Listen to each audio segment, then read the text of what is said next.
Payment link से पाएं उधारी फटाफट। खाता बुक, बिजनेस हुआ इजी।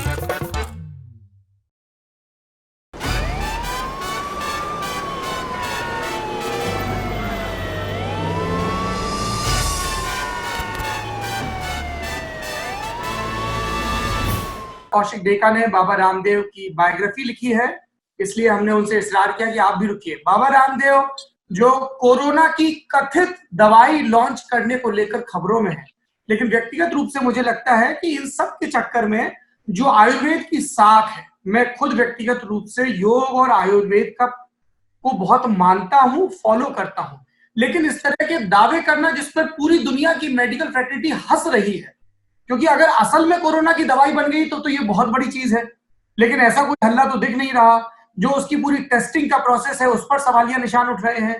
तो ये बाबा रामदेव आखिर ऐसा कर क्यों रहे हैं, कौशिक जी? देखिए, ये पहली दफा नहीं है कि बाबा रामदेव ने कुछ ऐसा क्लेम किया है जो अचंभित कर दे सबको। इससे पहले भी उन्होंने ऐसे ऐसे क्लेम किया है। जैसे मैं जब किताब लिखने के दौरान उनसे मिला था तो मुझे कहा था कि गोमूत्र से सोना मिल गया, तो मैंने जानना भी चाहा, मैं गया भी था वहां अंदर, लेकिन मैं दिख नहीं पाया सोना। पर तो एक अलग बात है, गोमूत्र गाय के मूत्र से सोना। हाँ, लेकिन वो पब्लिक क्लेम नहीं था, मेरे सामने किया था, उन्होंने कुछ डॉक्यूमेंट्स भी दिखाया था, तो इस पे उन पे सवाल नहीं कर सकते क्योंकि मेरे सामने किया था जी। पब्लिक। बट ऐसे आदतें हैं, इससे पहले भी ऐसे हमने देखा है क्लेम बाबा जी के। बट वो प्रॉब्लम नहीं है। हमें ये क्रेडिट देना पड़ेगा कि जैसे आपने मेंशन किया आयुर्वेदा और योगा की, बाबा रामदेव ने और आचार्य बालकृष्ण ने इन दोनों चीजों को इंडिया में पॉपुलर किया, उनके लिए उनको क्रेडिट हमेशा जाएगा। लेकिन आपने बहुत सही कहा कि ऐसे क्लेम से क्या होता है, आयुर्वेदा पे भी एक गलत इंप्रेशन आ सकता है बहुत लोगों के कि अरे ऐसे क्लेम कर देते हैं जो जिसके कोई बेसिस ही ना हो। तो मैंने वो टेस्ट कैसे किया, किस तरह का प्रोसीजर, क्लिनिकल प्रोसीजर फॉलो किया, कौन से लेबोरेटरी में मैं किया, मैं एज ए जर्नलिस्ट मैं गया नहीं, देख नहीं पाया, चेक नहीं कर पाया, तो इस पे टिप्पणी डायरेक्टली मैं नहीं कर पाऊंगा। लेकिन सारे जितने तथ्य पब्लिक डोमेन में है, जितना मैंने पढ़ लिया, जितना जैसे उत्तराखंड गवर्नमेंट ने कहा है कि हमने तो सर्दी खांसी के लिए परमिशन दिया था दवाई के लिए, और बाबा जी ने इनको कोरोना के ही दवाई बना के पब्लिसाइज कर दिया। ये से ये पता चल रहा है कहीं ना कहीं क्लेम और रियलिटी में गैप है। कितना बड़ा गैप है ये एक्सपर्ट्स ही बता पाएंगे, जो मेडिकल फ्रेटर्निटी से है और साइंटिस्ट है। क्लेम और रियलिटी में जो गैप है, गैप जरूर है, लेकिन कितना गैप है, किस तरह का गैप है, कौशिक में और ये मेडिकल पक्ष पे तो डॉक्टर बात करेंगे, एक्सपर्ट बात करेंगे। मैं ये जानना चाहता हूं कि इतना बड़ा क्लेम करने के बावजूद जिस तरीके का एस्टेब्लिशमेंट की तरफ से रिएक्शन आना चाहिए, एक्शन आना चाहिए, वो नहीं होता है। क्या वो इसलिए है कि बाबा रामदेव के सरकारों के साथ हमेशा से बड़े अच्छे संबंध रहे हैं? एक यूपीए का एक छोड़ दें, यूपीए सेकंड का, तो उसको छोड़कर, क्या ये वजह है? ये तो पब्लिक डोमेन में ही है, सबको पता है कि बाबा रामदेव का बीजेपी गवर्नमेंट के साथ या संघ परिवार के साथ, मैं संघ परिवार नहीं बोलूंगा, बट बीजेपी गवर्नमेंट के साथ अच्छा रिश्ता है। परिवार का नाम मैंने इसलिए नहीं लिया क्योंकि संघ परिवार और बाबा जी के बीच में वो बोर्ड को लेके, वैदिक बोर्ड को लेके जो तनाव है, आपको भी पता है, मुझे भी पता है। किसको लेकर तनाव है? वैदिक बोर्ड, बाबा रामदेव बोर्ड को लेके जी। आपको एक अपना एजुकेशन बोर्ड जैसे सीबीएसई है, ऐसे बाबा जी एक खोलना चाहते थे, वैदिक बोर्ड कहते, अपना करिकुलम होता है संस्कृत शिक्षा और हमारे जो हेरिटेज शिक्षा है, इन पे बेस करके, जिनका अप्रूवल अभी तक मिला नहीं है क्योंकि आरएसएस उसके खिलाफ है। हाँ, आरएसएस के कुछ लोग इसके खिलाफ है, ये जहां तक मुझे जानकारी है जी। पर वो एक अलग मुद्दा है, एक अलग मुद्दा है। लेकिन बीजेपी के साथ इनका बाबा जी का रिश्ता अच्छा है, इसमें कोई दो राय नहीं है। और इसीलिए शायद अगर कोई और संगठन ये क्लेम करता बिना प्रॉपर प्रोसीजर फॉलो करते हुए, तो शायद और बवाल मच जाता। या फिर अगर बीजेपी के बदले सत्ता में कोई और गवर्नमेंट होता, यूपीए हो, कोई और हो, तो भी शायद हम अलग तरह के रिएक्शंस देखते। हाँ, यहाँ पे गवर्नमेंट की तरफ से भी, गवर्नमेंट थोड़ा सा हम कह सकते हैं कि थोड़ा सा शर्मिंदा नहीं बट एम्बेरसमेंट हुआ है गवर्नमेंट को कि ऐसे क्लेम कर दिया। इंटरनेशनल मीडिया में भी आ गए लेकिन पॉजिटिवली नहीं आए।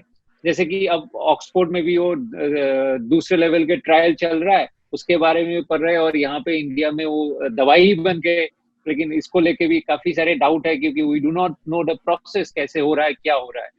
तो लेकिन ये विश्वास इसलिए भी नहीं होता है, जैसे मैंने आपको पहले ही कहा, क्योंकि पुराने कुछ क्लेम्स है बाबा जी के, पतंजलि आयुर्वेदा के, जो खरी नहीं उतर पाए, जितना दावा किया गया था और जितना नतीजा हमें मिला। तो इसलिए इसमें थोड़ा सा डाउट तो है।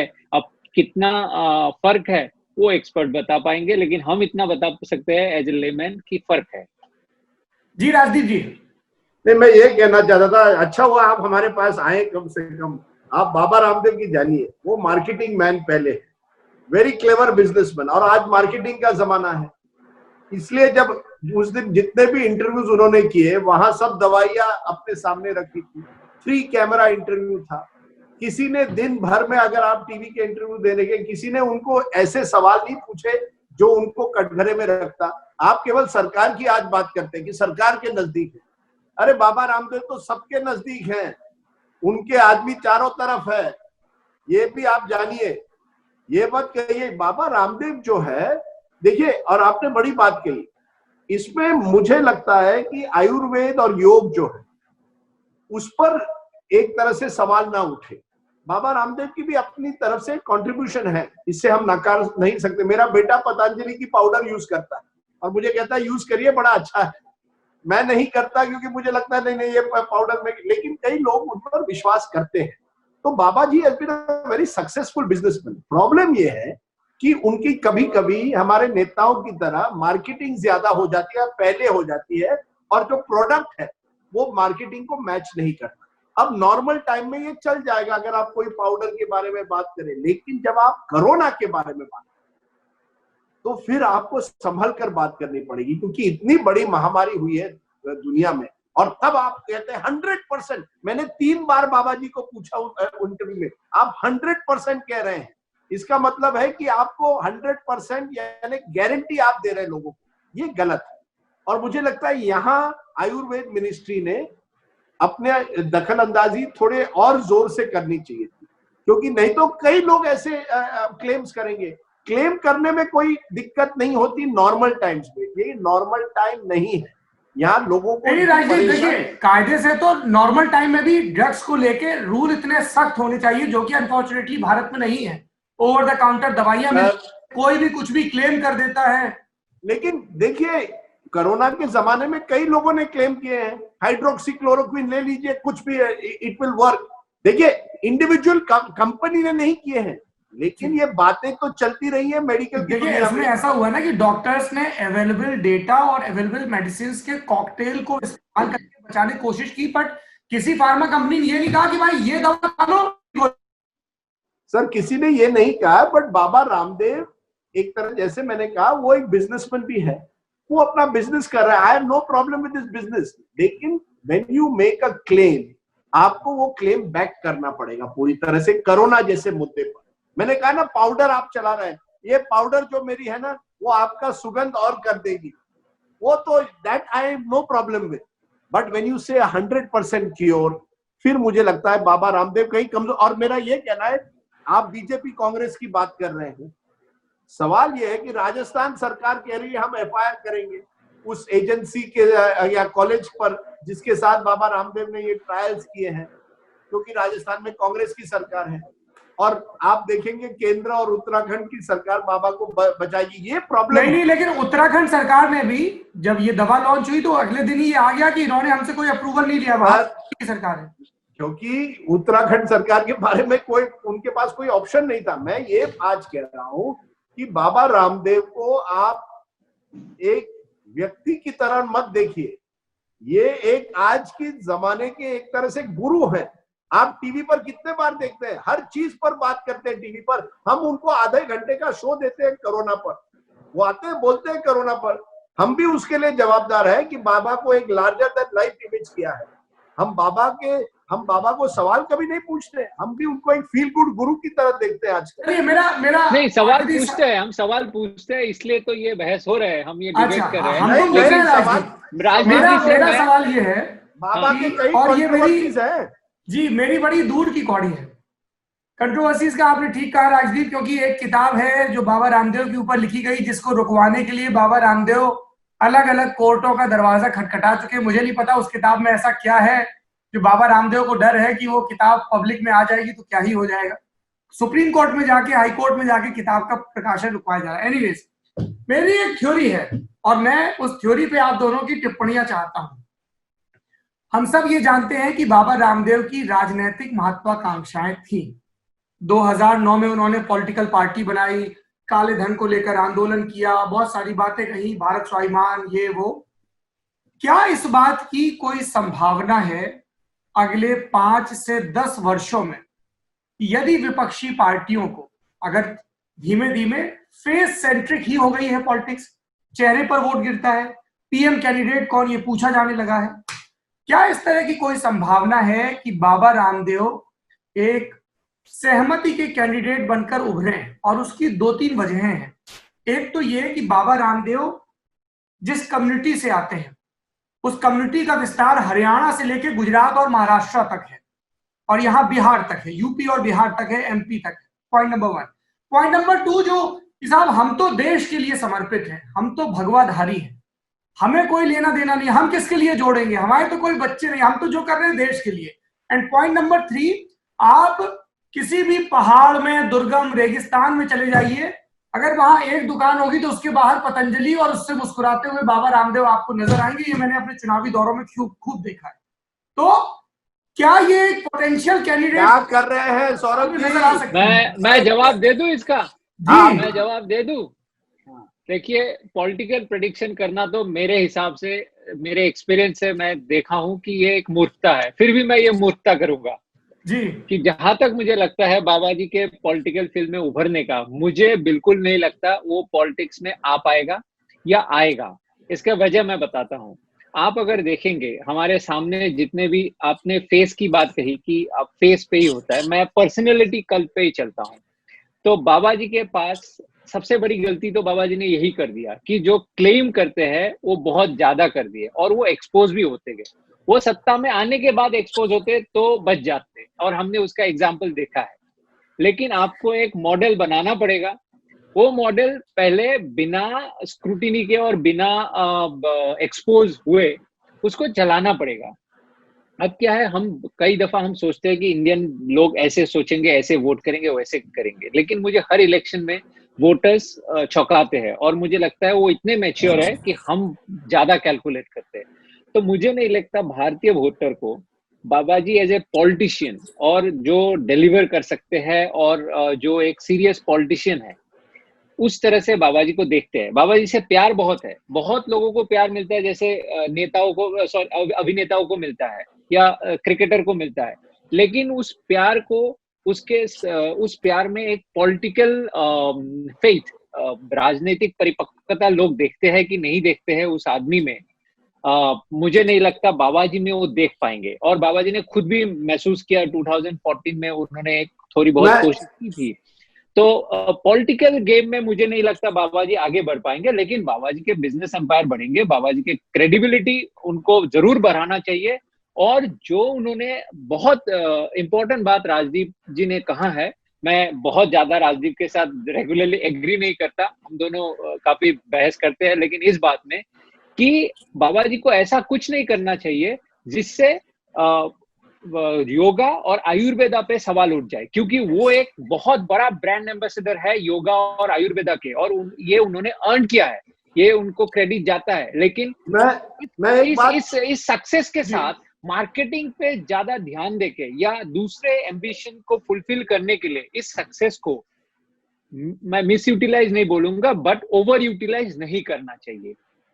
मैं एक बात कहूं सौरभ, आप ऐसी बात ना करें नेता नगरी पे, क्योंकि इससे 2 चीजें आज हो गई है। एक तो बाबा जी को आज रात को नींद नहीं आएगी एक बार ये प्रोग्राम देखें।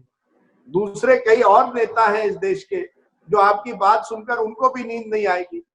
आप एक जानिए, बाबा रामदेव जैसे नेता, जैसे व्यक्ति नेतागिरी में है। अब बाबा रामदेव की क्या जरूरत है? 2009 में उन्होंने अपने आप को एक तरह से एंटी करप्शन एक्टिविस्ट की तरह से दिखाया था, अन्ना हजारे के साथ जुड़ गए, वो एक जमाना अलग था। अब उनकी जरूरत नहीं, अब उस तरह के व्यक्ति की क्यों जरूरत है? बाबा रामदेव, राजदीप, इस पूरे सवाल के दो बाबा पहलू, रामदेव एक तो का ये उपयोग किया गया कि मैं कह रहा हूँ कि एक तो बाबा रामदेव की पॉलिटिकल एम्बिशन थे, राइट, इसीलिए वो जगह जगह कि हम इतनी जगह सीट लड़ाएंगे, ये करेंगे, वो करेंगे। दूसरा मैं ये कह रहा हूं कि एक 5-10 साल बाद एक ये इट्स अ हाइपोथेसिस कि अगर सारी पार्टियां चेहरे की तलाश करें, होता ना, कभी आप जेपी की तलाश कर रहे हो, कभी राम, वो एक चेहरा कौन हो जिसके पीछे आप लामबंद हो, चाहे वो राष्ट्रपति के चुनाव या प्रधानमंत्री के लिए। सर आपको के लिए एक पॉलिटिक, आज बाबा रामदेव के पास उस तरह की फौज नहीं है जिस तरह की हमारे जो बड़े पार्टियां हैं उनके पास है। नंबर 2, ये पार्टियां जानती हैं किस तरह के व्यक्ति का इस्तेमाल करना।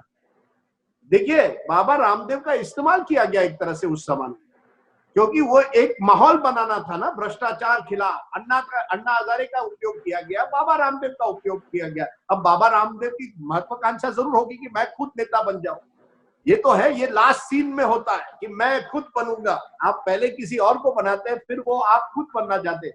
लेकिन आज की तारीख में जिस तरह के, मैं नहीं समझता कि बाबा रामदेव नेता पार्टी के नेता बनता किया जाएगा। कई नई नेता भी आ सकते हैं जो कहेंगे देख चलिए बाबा आप हमारे ब्रांड एम्बेसडर बन जाइए। Baba Ramdev is a good brand ambassador, but brand ambassador does not become politician.